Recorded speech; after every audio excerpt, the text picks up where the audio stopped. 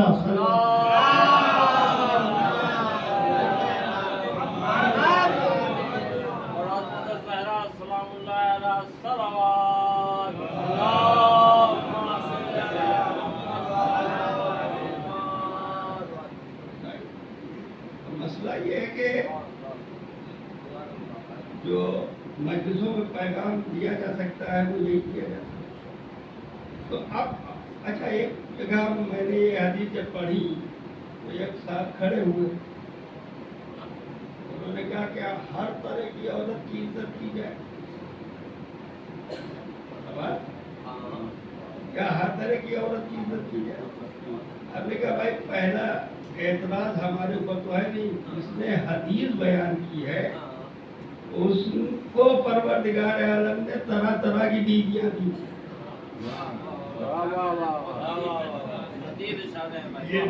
یہ 9 بیویاں 11 بیویاں جو بھی تاریخ میں آپ دیکھیں تو یہ مختلف مزاج کی تھی، مختلف صفتوں کی تھی، اور اسی رسول نے یہ حدیث بیان کی۔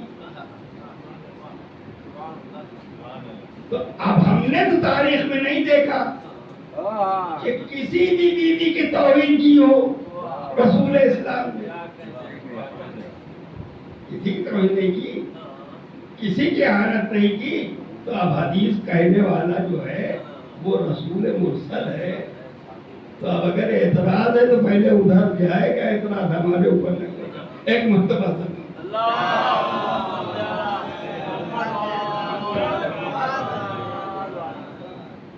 تو معلوم یہ دیکھیے عظمت فاطمہ زہرا کم نہیں ہے۔ اگر آپ غور کریں، فکر کریں کہ جناب فاطمہ زہرا کی کنیز ہے جناب فضہ، کنیز ہے نا۔ بعد رسول تاریخ لکھتی ہے کہ چند صحابی، بڑے بڑے صحابی در سیدہ پر آئے اور مٹھی بند کیے ہوئے، کچھ ہاتھ میں لیے ہوئے، دق الباب کیا جناب فضہ، در تک آئی۔ صحابی نے کہا کہ مجھ کو گفتگو کرنی ہے شہزادی سے، فاطمہ زہرا سے۔ تو جناب فضہ نے ایک بات کہا کہ گفتگو بعد میں کرنا، پہلے یہ بتاؤ کہ تمہارے آنے کا مقصد کیا ہے، کس مقصد سے تم لوگ آئے؟ ظاہر بات ہے کہ ایک کنیز بڑے بڑے جیہ صحابیوں کو ٹوک رہی ہے کہ پہلے مقصد بیان کرو، کس لیے آئے ہو؟ تو انہوں نے فوراً کہا کہ تو کنیز ہے، تیرا کام ہے پیغام پہنچا دینا، صحابی تھے نا، تو کہا کہ تو کنیز ہے، تیرا کام ہے پیغام پہنچا دینا۔ جیسے ہی جناب فضہ کو انہوں نے کنیز کہا، تاریخ لکھتی ہے کہ فضہ کے ماتھے پر بل آئے، اور کیوں نہ آتے، فضہ عام کی کنیز نہیں تھی، فضہ جناب زہرا کی کنیز کا نام ہے، ہر کس و ناکس کی کنیز کا نام نہیں ہے۔ تو جناب فضہ سے جیسے ہی انہوں نے کہا تو کنیز ہے، تو اب جناب فضہ کو غصہ آیا اور کہا کہ اچھا تم نہیں بتاتے تو میں بتاؤں کہ تم کس لیے آئے۔ دیکھیے جناب فضہ کے مرتبہ آپ سمجھیے، کہا کہ تم اگر نہیں بتا رہے ہو کہ آنے کا مقصد، تو میں بتاؤں کہ تم کس مقصد سے آئے۔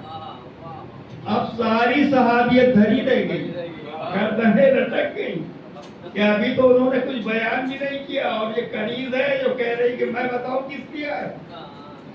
تو جب گردنیں جھک گئی تو جناب فضہ نے کہا کہ دیکھو تم اس لیے آئے ہو کہ رسول اسلام نے ارشاد فرمایا کہ فاطمہ تو بذۃ منی، فاطمہ میرا جز ہے. تو تم ہاتھوں میں کنکریاں لے کے آئے ہو اور اس غرض سے لائے ہو کہ اس کو شہزادی کے ہاتھوں پر رکھو، اور یہ دیکھو کہ جیسے یہ کنکریاں رسول کے ہاتھوں پر آتی تھی تو یہ تسبیح و تحلیل کرتی تھی، یہ کنکریاں ہیرے جواہرات بنتی تھی. تو تم شہزادی کا امتحان لینے آئے ہو، تم شہزادی کو پرکھنے آئے ہو.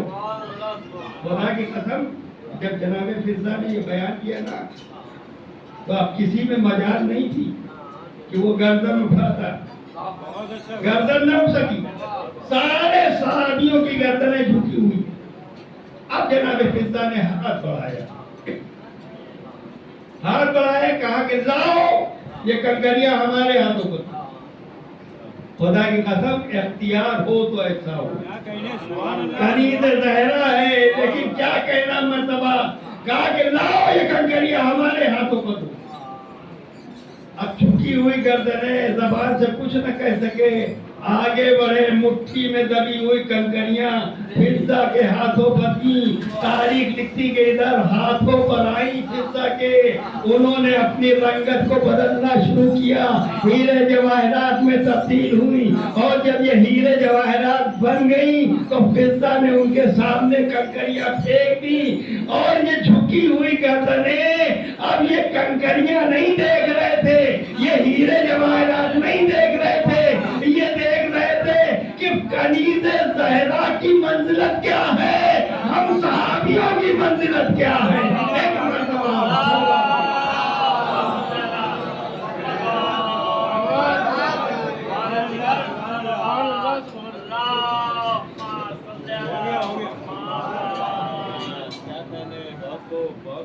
بنی ہے کہ مرتبہ کنیز کا یہ ہے. اور میں تو کہتا ہوں کہ تاریخ میں اگر ہم نے پڑھا ہے کہ جناب عیسیٰ کے 12 حواری تھے، 12 بڑے بڑے صحابی تھے جناب عیسیٰ، اور جناب عیسیٰ کا دامن پکڑ کے یہ کہہ رہے تھے کہ نبی خدا آپ دعا کریں کہ جنت سے طعام آئے، ہم کھائیں، عید منائیں. اس کے معنی صحابی عیسیٰ جو تھے، حواری میں عیسیٰ جو تھے، ان کو اپنی اوقات معلوم تھی کہ ہمارے بس میں یہ نہیں ہے کہ ہم طعام جنت منگائیں، ہم جنت کی نعمتیں منگائیں. وہ جانتے تھے کہ عیسیٰ کا دامن ضرور ہمارے ہاتھ میں ہے، لیکن اس کے باوجود بھی ہماری دعا میں یہ اثر نہیں ہے کہ ہم جنت سے طعام منگا سکیں. یہ حواری نے عیسیٰ تھے، اور تاریخ لکھتی ہے کہ عیسیٰ نے دعا کی، من سلوہ نازل ہوا، انہوں نے کھایا، عید منایا. لیکن میں کہوں گا رکو، تاریخ کو روک کر میں اس طرف اشارہ کروں گی کہ ذرا آئیے در سیدہ پر، وہاں جہاں حوارین کی نہ چلی کہ وہ دعا کر سکیں کہ طعام جنت منگا سکیں. اب در سیدہ پر ہم نے دیکھا کہ حسنین نے دعوت دی، رسول نے دعوت کو قبول کیا، جناب فاطمہ زہرا نے دعوت دی، رسول نے قبول کیا، علی نے دعوت دی، رسول نے قبول کیا. جب 4 روز مستقل دعوت کھا چکے رسول، اور تاریخ لکھتی ہے کہ جناب فضہ آخری روز پہنچانے کے لیے در تک آئی، اور جب رسول جانے لگے ہاتھوں کو جناب فضہ نے جوڑا، یا رسول اللہ آپ نے سب کو سرفراز کیا، سب کو شاد کیا، گھر کی دعوت میری طرف سے قبول کر لیجئے، میری طرف سے قبول کر لیجئے. رسول اسلام رحمت للعالمین ہے، کیسے فضہ کا دل توڑ دے گا؟ فضہ یقیناً میں تیری دعوت کو قبول کروں گا، میں وقت مقررہ پر آؤں گا. تاریخ لکھتی ہے کہ وقت معین پر رسول اسلام تشریف لائے، لیکن سیدہ کے گھر میں اکثر فاقہ ہوتا تھا. آج سیدہ کے گھر میں کھانے کو کچھ نہیں ہے، کچھ نہیں ہے. ادھر رسول اسلام تشریف لائے، جناب فاطمہ زہرا آگے بڑھی، آگے بڑھ کے کہتی بابا استقبال کرتی ہوں، لیکن یہ تو بتائیے کہ آج کس کی دعوت ہے؟ جناب رسول مقبول نے کہا آج تو فضا نے دعوت دی، آج میں فضا کی دعوت پر آیا ہوں۔ اتنا سننا تھا کہ دھیرے سے جناب فاطمہ زہرا نے فضا سے کہا فضا نبی کو دعوت دی تھی، لیکن کچھ اس کا بیان نہ کیا تاکہ کوئی اہتمام کیا جاتا۔ جناب فضا نے سر کو جھکایا، بیوی جس کے بھروسے پر دعوت دی ہے، جس کے اعتبار پر دعوت دی ہے، یہ فضا کی عزت رکھنے والا کو ہے۔ تاریخ لکھتی ہے کہ یہ کہہ کر جناب فضا نے 4 نماز بچھائی، مصلی بچھایا، 2 رکعت نماز ادا کی، اور نماز ادا کرنے کے بعد کہتی ہیں کہ پروردگار میں تیری کنیز خاص کی خاص کنیز ہوں، میں نے تیرے حبیب کو دعوت دی ہے، عزت رکھنا تیرے کام ہے۔ تاریخ لکھتی ہے کہ ادھر فضا نے دعا کی، ادھر خان جنت اترنا شروع ہوا۔ اب تو دنیا دیکھے کہ جو کام ہماری نے عیسیٰ نہ کر سکے، جناب فاطمہ زہرا کی کنیز نے کر کے دکھایا۔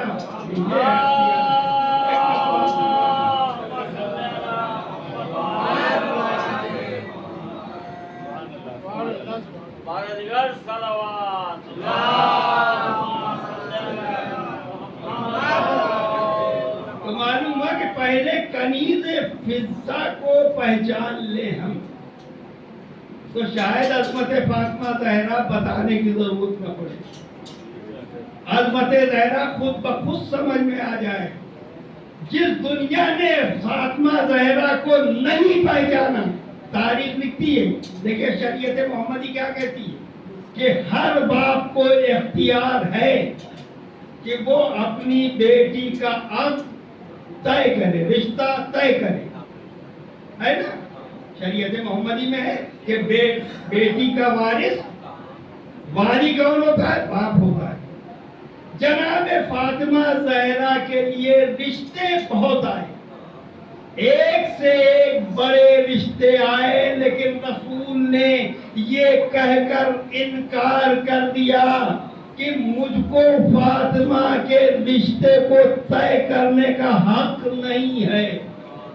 یا رسول اللہ، آپ کی شریعت کہتی ہے کہ باپ والی ہوتا ہے، وارث ہوتا ہے، یہ باپ رشتہ طے کرتا ہے، اور آپ کہہ رہے ہیں کہ فاطمہ کا رشتہ طے کرنے کا حق مجھ کو نہیں ہے۔ تو رسول، یا رسول اللہ، اس کی وجہ کیا ہے؟ اس کا سبب کیا ہے؟ تو رسول اسلام کہتے ہیں کہ اگر فاطمہ عام بیٹیوں جیسی ہوتی، عام بیٹیوں جیسی ہوتی، تو کسی عام مسلمان کو ہم دیکھ کر، عام صاحب ایمان کو دیکھ کر ہم فاطمہ کا رشتہ طے کر دیتے۔ اور یاد رکھو، ہم کو پروردگار عالم نے مابوس کیا ہے اس بات پر کہ ہم دنیا کو مسلمان بنائیں، صاحب ایمان بنائیں، یعنی اللہ نے ہم کو بھیجا ہی اس لیے ہے کہ ہم ایمان کی دعوت دے کر لوگوں کو صاحب ایمان بنائیں، مومن بنائیں۔ اس کے معنی رسول بتانا یہ چاہ رہے ہیں کہ اللہ نے ہم کو مومن بنانے کا حق دیا ہے، ہم کو مسلمان بنانے کا حق دیا ہے، لیکن اللہ نے ہم کو معصوم بنانے کا حق نہیں دیا۔ اللہ نے ہم کو معصوم بنانے کا حق نہیں دیا، اور فاطمہ معصومہ ہے، اس کا کفو غیر معصوم نہیں ہو سکتا۔ تو اب اس کا رشتہ وہ طے کرے گا جس کو حق ہو معصوم بنانے کا۔ اب رسول اسلام نے آئے ہوئے رشتے کو ٹھکرایا، لیکن کہا، اب ان لوگوں نے کہا اچھا بتائیے کہ یہ رشتہ طے کیسے ہوگا؟ تو رسول اسلام نے کہا گھبراؤ نہیں، کل تک کا انتظار کریں، میں بتا رہا ہوں کہ رشتہ کیسے طے ہوگا۔ کہا یا رسول اللہ کیسے طے ہوگا؟ کہا فلک سے ستارہ چلے گا،